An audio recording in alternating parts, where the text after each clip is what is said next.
Kent Lovelace. Do you go by Lovelace or Lovelace? Lovelace is Lovelace. the proper term. Yeah. Okay, and we got Ken Polovitz. And you're retired. Yes. You're still here. I'm phased retirement. Phasing out. A little over 50% time. From what? Oh, we can see where this is going. He always told me that when I said I'm going to go on vacation. He always says, "From what?" I'm not doing anything. Kent Lovelace, Ken Polovitz, we're here, and I have a feeling this is going to be like trying to fly the Wright brothers plane at 600 knots with you two. Trying to negotiate that, but we'll have a good time here. Absolutely. So first off, let's start with you, Ken Polovitz. When you retired, what was your job duty? What did you do for UND Aerospace? Not a lot. Nothing consequential, no. Let me back up a little bit, if I can. I started at UND in 1979 after my master's program in student services, and I was one of the first enrollment services counselor, a recruiter for UND. And I was always interested in aviation, but of course I never pursued it. But when I got hired, I took out one more student loan and enrolled in Aviation 102 here. Really? Back in, yeah. And had Professor Kent Lovelace. He wasn't a professor then, but he was my ground school instructor. It was 79, I think it was, yeah. Or 80, maybe. It was summer of 80. Yeah. And so I was recruiting for UND, and that's when the aviation program really started getting traction with, publicity and marketing and so forth. And so I was working with Kent and John Odigard and some of the other faculty as a UND recruiter. I was the recruiter, and since I had my private pilot certificate, now I was an expert on aviation. Well, sure. So yeah. And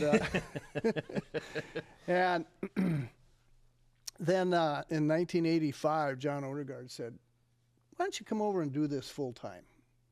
So this was a part-time gig at first? Well, no, I was working for the General University, but I was helping recruit all aviation primarily, because I had all that knowledge. Sure, private pilot. And so, 1985, I came over, and I think at the time I was director of student services or something like that, which included all the academic advising, the recruiting, and kept on working with Kent, and we hit the road and did all the national recruiting and so forth, and that just grew and grew and grew, and then finally I was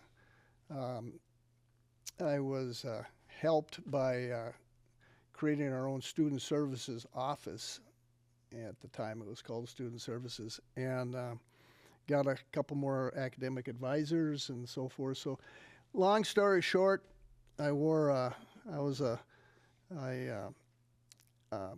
had a lot of responsibilities. I was a jack of all trades and master of none. And concur, Kent? No, you were a master of many. But when I retired, it was still, doing all that. Yeah. And retirement's great, but I miss the students. I miss you guys, miss the staff and the university vibe. I really enjoyed it. I couldn't have asked for a better career. Coming back this time, in the fall, when there's such a vibe when the students come back. It's just a lot of fun. Ken, tell about you.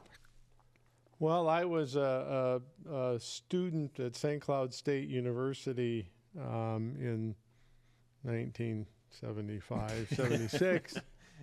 And our flying team was at the National Air Meet in the spring of 76, and UND's wasn't. And John Odegard was there. It was being held down at Embry-Riddle in Florida. And they would have a recruiting room for colleges to talk to competitors that were there that were affiliated with schools, obviously already. And I was looking to go to Purdue to finish up my degree, and the recruiter there said, well, you've got to have a GPA of this and this, and I had all that. And he was kind of snooty, And John Odigard was, shaking your hand and you got to come up and see us and things like that.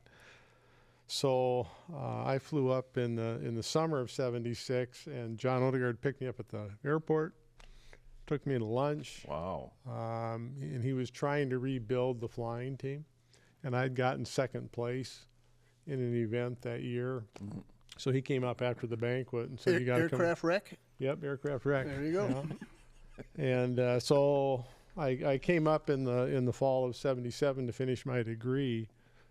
And finished it in 1980. I was student president of the National Intercollegiate Flying Association. We hosted UND hosted a national SafeCon is what the competition is called. And it lost money because John liked to spend it. But to his credit, I mean, we had lost the bid for it.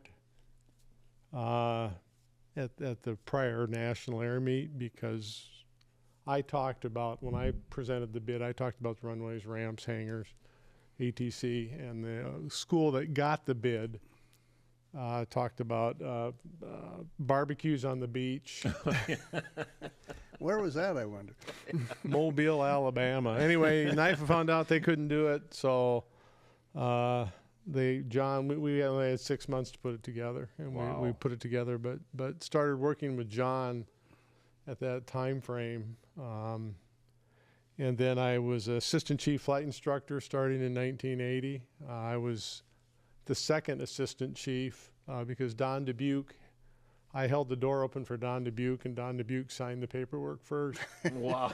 But both Don and I were the first two.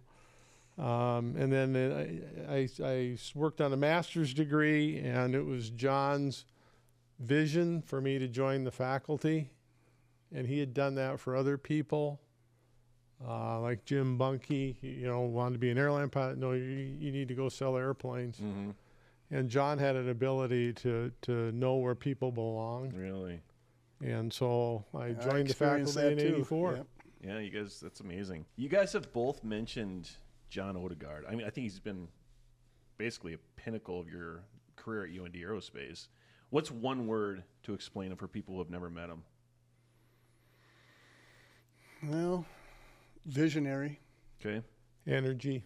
Energy, yeah. Yeah, he was always looking and always thought today would be the big deal. The big deal would be made, and there was a lot of them. Mm-hmm. Yeah. Yeah, he. Another word would be infectious. Yeah. Oh yeah. I mean, you met him, and he was just infectious too. He made you feel really good and really important, and you can do this. We'll do this. I've heard that you'd sign up and go. Yeah, you could be at a party with him, and he would make you feel like the party was for you, even it wasn't. Yeah. I mean, he would make you feel like you were the highlight of the room. You could go in wanting to quit. Yeah. You come out with 3 new jobs, no more money, no more salary, and feeling on top of the world. That's exactly it. Yep. Favorite Odegaard story, John Odigard story, each of you. You got to have one. Oh, there are so many.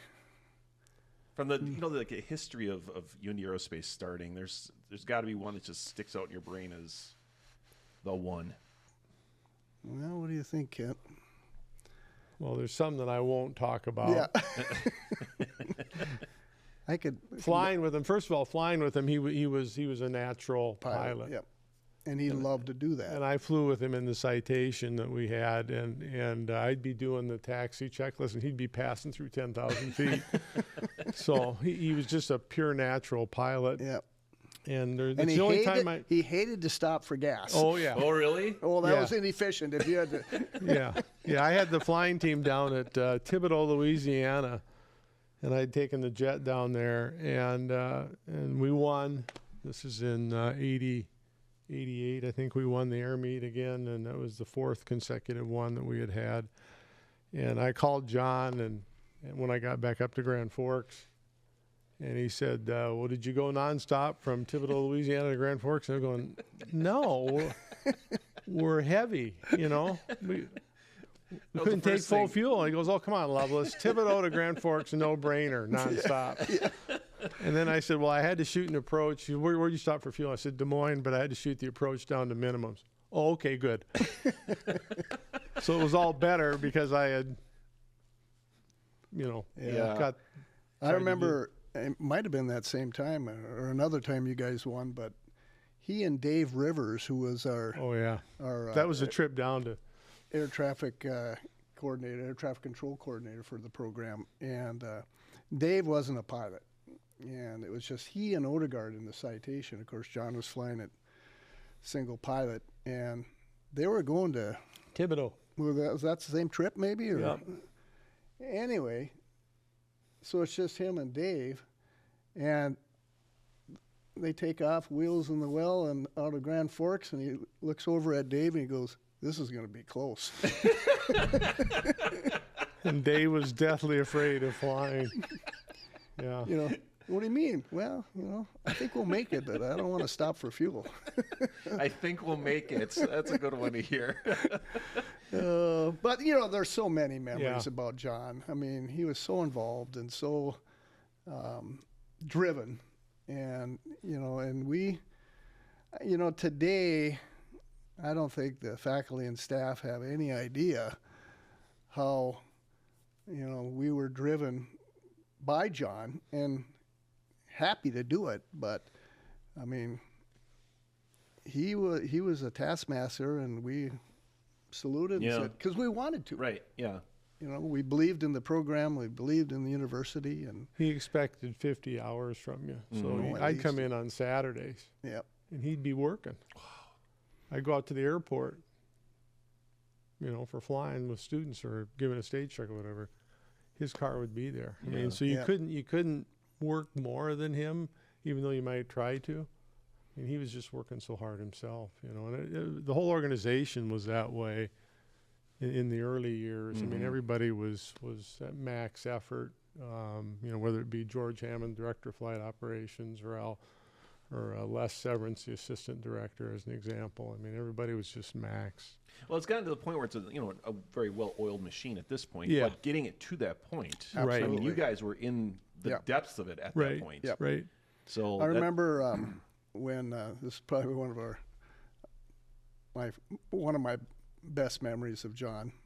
Maybe not the best memory, but it was all good because he was so driven to get the students. Enrollment was very, very, very important because we were basically self-funded. We didn't get any state revenue to support the program. So if the students weren't here flying, we weren't making any money to pay for the bills and everything, or to support the program. But when was it, Kent? In early 90s when the enrollments were dipping the industry, or was that the... Well, that was maybe the mid 80s. I don't know, but anyway, the whole enrollments were down all over, but especially in aviation because the industry was flat, and there's the other thing, we've seen so many ups and downs with the industry. But he brought us into I think it was during the Spectrum development too. Yeah, it was. And he brought us both into his conference room there, and he said, "Lovelace, you and Polovitz get out there and get the students." Yeah. Okay. Yeah, that was actually after the flood. Was that after the flood? And the numbers had come yeah. down, and so that was the last order I received from him prior to his passing. Yeah. Wow. And that was you and Ken will increase enrollment. So we started going to national college fairs where there was locations of, there was an aviation base there, like Charlotte with U.S. Airways as an example. And you wouldn't think we'd be getting any interest, and we're at a college fair in Charlotte, North Carolina, and we're being flooded with students in all the local schools from Virginia, Georgia, things like that are going, what's going on with these guys? University of North Dakota. What Ken, a funny story with Ken. Ken dragged me to the first national college conference. College fair in Minneapolis? In Minneapolis in 1985. And there was a morning session and an evening session. And so I went to the morning session with him. This is, I didn't know, this is my first time, didn't know what to expect. And he says, well, you got tonight, you're covering tonight, Kent, because I'm going to the ball game. We're going to the Twins game. So I learned under fire. We used to go, of course, Minneapolis is always big. Yeah. And you would talk nonstop for hours with the students. And, but, we'd go to Seattle and have students from the whole upper or Pacific Midwest there, or Pacific Coast area. And we'd be busy. And then we'd follow up with UND outreach programs, we called it, where we'd get the conference room or a ballroom in a local hotel there and send out invitations, and we're going to be here representing not only us, but oftentimes the General University would come too with one of their people, and of course most of them from the Seattle area would be there for aviation. Yeah. But we followed up, and we did this for years, and so I really attribute Kent and myself, and of course we didn't do it alone, but we were the point guys. Yeah, tip of the spear. And that's when we started to get more and more national recognition. When did it become laborious, if I'm using that term correctly, to bring students in and change over to, all right, this is now running perfect how we want it? Like, what year was that roughly, where you didn't have to go out and try and, I mean, obviously we're always trying to bring students in, right? But there was a point at which it kind of flipped. Yeah. What year was that roughly? Well, I never believed in that. Even in good times, I thought it was still very important to get out and show the flag. Sure. And so I never really said, okay, we got enough students. I never really thought that. We were always looking for the best students, right? And so, yeah. So I don't know. Maybe it stopped since I've gone, but Kent and I led the charge. So once I left and Kent's been busy, I don't know if they still do that. Do they go to outreach programs and everything? No, not like they used to. But I mean, like, okay, how about to the well-oiled machine we are today to 50 hours a week? Where was that transition, or did that never end? I never saw it end. Oh, yeah. I mean, we had peaks. We had our first big peak in 1989 with 1,854 students. wow. Yeah. I mean, that was a big peak, And and, it then was- it fell off, and then it went higher again. We didn't have the support staff for that, and the aircraft, and well, Debbie Landis wanted to mention this story. So I think it was in '89. Of course, back then you might remember these for registration. You had cards, punch cards that you'd bring in, or not punch cards, but No, I do He's Elfie. in the digital world. Please hold on. Please Yeah. hold on. You had to call Elfie. yeah. Well, it was before Elfie too. Anyway, they had a big registration, in the field house. They'd open up all the departments, and you would go to the aviation department and say, I want to get into 102. And they had so many cards for each section, and when you're out of cards, the class was full. And so, and of course, with that enrollment at the time, it was huge, and kind of took everyone off guard. But we had, I don't know, we talked to the faculty or whatever, and we had like 20 seats left. Each section they put in, they added a couple of seats. And so you had to manually take the card from the department and go over to the registrar's office and sign up for the class. So we had 20. So we got the word out that we have 20 seats. First come, first serve, 8 o'clock in the morning, come and get it. We had students camping overnight. Oh, my gosh. Sleeping in the second floor of Odegard And Hall. And John down- Odigard comes to work, and he's stepping over students who are sleeping. He goes, Polovitz, what the hell's going on? Yeah. And he said, Ken and Kent fix this. But deep down, he loved it. Absolutely. He loved it. So where did the phrase "Ken or Kent fix it" come from? That was just what he used? Yeah. Yeah. That was meant, what needs to be done, make Yep. it happen. Yep. Yep. Yep. Jeez, that's a lot of And pressure. he'd be at some outreach programs, and he would Oh. be talking to the parents and students that were in attendance. And one in particular, down in Minneapolis, we had like a crowd of 600 parents and students. Yeah, it was huge. And he was talking about the Spectrum program at the time, and he was way ahead of his time on that kind of thing. But and he said, when you go through our Spectrum program, your son and daughter will basically be guaranteed a job as an airline pilot. Ken and I are in the Ken and I back. looked at each other and went, "Oh no." Fix it, right? Yep. So we'd take over and go, "Well, this is how it works," Kent, I think my favorite ever is back when we had our flight instructor meetings, and you would come in, and we always had a topic of the meeting, like professionalism or Right. whatever Responsibilities. it is. You're right. And you'd always have the war stories. Yeah. And I love the war stories. I really wish they had recorded those, because I think they would have played fine today even. Oh, yeah. But back then we didn't have it. This was, 5-10 years ago, Oh, back yeah, it goes back into... No, I'm talking goes- 20, 25 yeah, years ago. Yeah, it goes back into the early 2000s, late 90s. How did that come about? I was asked to talk about responsibilities, maturity, accountability, professionalism with the CFIs, and that request came from typically the chief flight instructor, and I put together. I would identify a battle. And varied them every year, so it wasn't the same battle. And I had an ability to turn military history into pertinence to flight instruction. And where did that military history come from? You just love that stuff. That's my avocation. Yeah. Yeah. I give unofficial tours at Gettysburg as an example. I've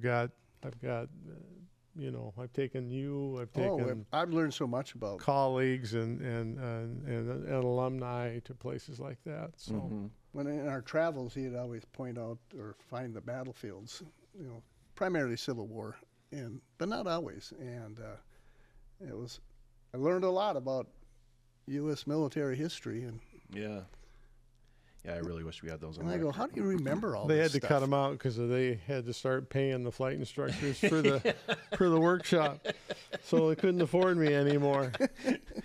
Oh, okay. I don't have it on here though. Oh no, I do. Never mind. We'll get to it here in a second.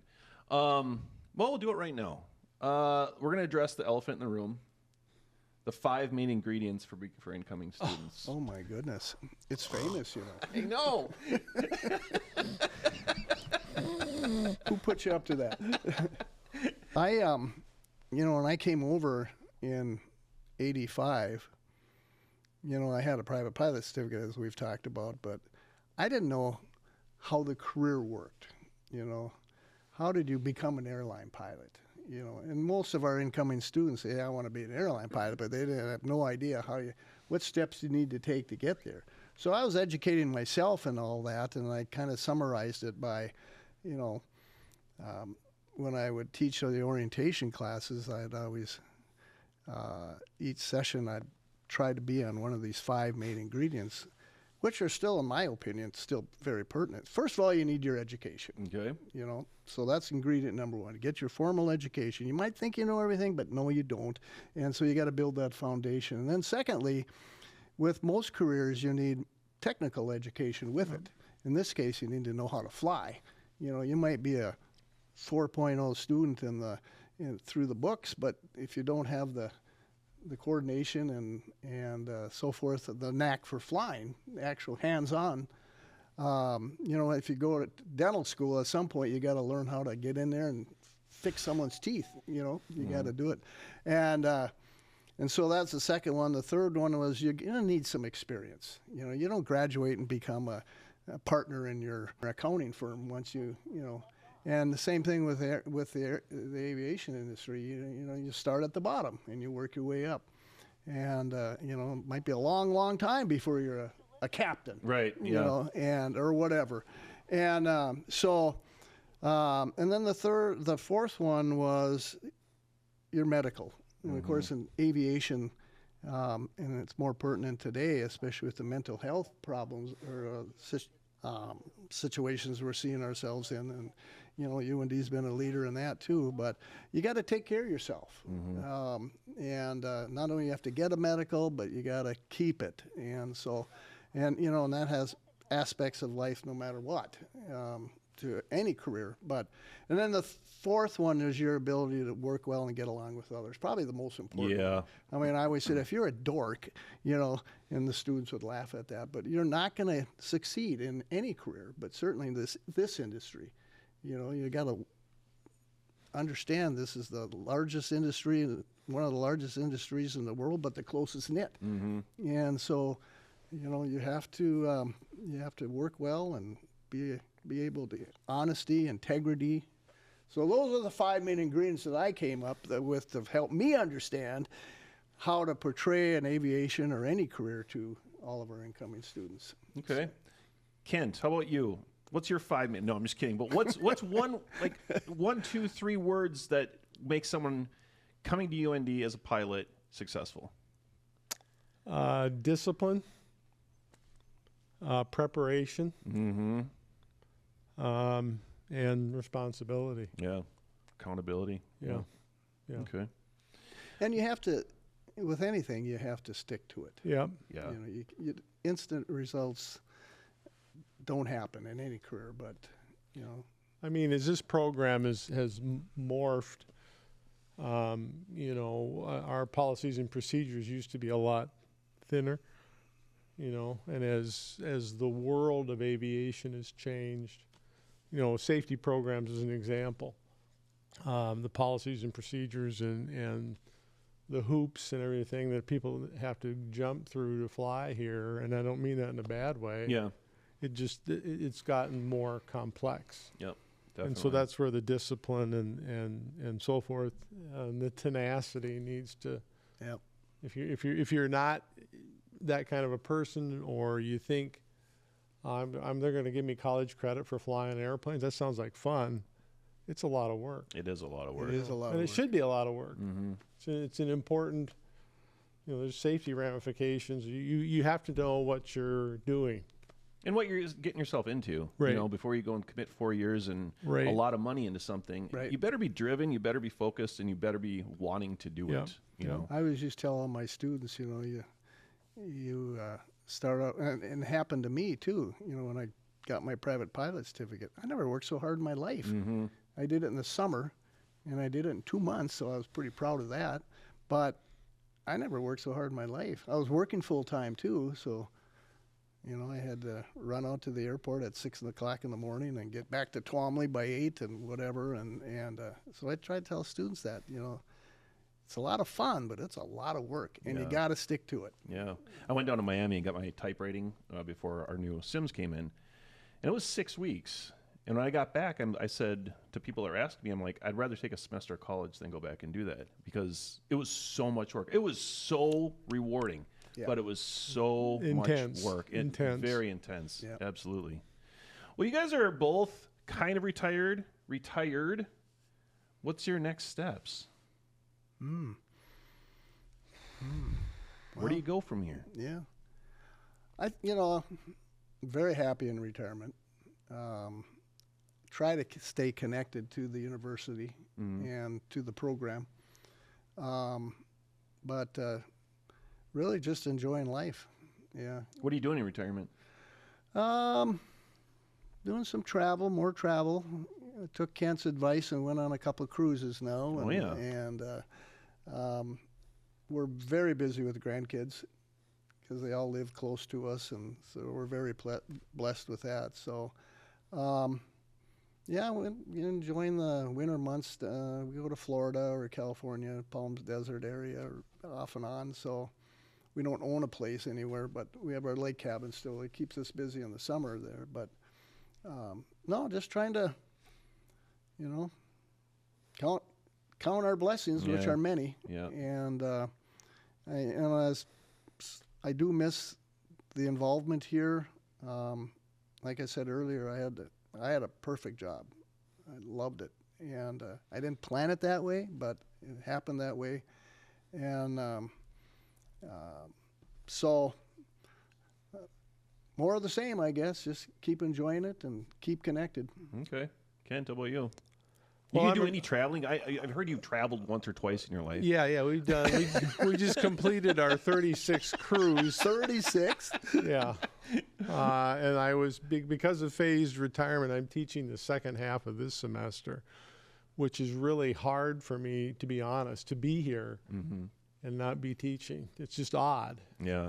I've done it since 1979. Wow. You know, every semester. So.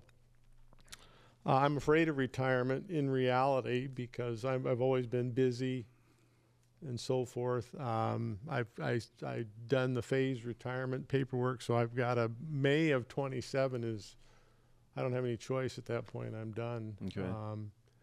And I've got Parkinson's disease, so I don't know what as that progresses.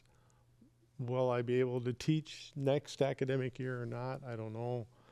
But we'll do a little bit of traveling. We've got one granddaughter who I'm just enamored with. And when I say to her, "What's that airplane doing up there, Rowan?" and she goes, hauling the mail, Grandpa, hauling the mail. Oh, wow. So she knows the realities of and she'll say, "Stand them up." Wow. Things like that. So she's a peach. My children are both in town, so we get together on a regular basis and enjoy the family very much. We'll do a little bit of traveling. I do a little bit of modeling, and by modeling I don't mean, work with me. And that's get your hair back. Yeah. I reverted back to building plastic model kits that I did as a kid because it would help my fine motor skills, maintain my fine motor skills. So I do a little bit of that. Travel goals? You have any places you're like, I gotta go to? Well, it was announced yesterday. Delta surveyed their employees and customers and said, where would you like to expand flights to? And June 7th, they start flying to Malta. Oh. And I've always wanted to go to Malta because of the famous stand of the Knights Hospitallers at the Battle of Malta and Fort St. Elmo and Fort St. Angelo, and I would love to see those places and walk upon the battlements and because it has a lot of significant meaning, to a lot of there's a brave stand of not very many knights against thousands of Ottoman Turks. Wow. So that might be a goal. We've got a couple more cruises in the hopper already. So we're going to do a cruise down the Hudson River in the fall foliage year next fall. Yeah, that'll be neat. That'd be a good one. Yeah. Go into New York City. So good for you guys. And I may teach just on an adjunct basis. Yeah, just keep busy a little bit. Yep. Well, this is enlightening. I love backstories and historical of, especially at UND Aerospace, to hear this kind of stuff. It's been amazing having you guys here. We really appreciate you taking a few minutes with us. It's been fun. Yeah. Thanks for having us. You bet.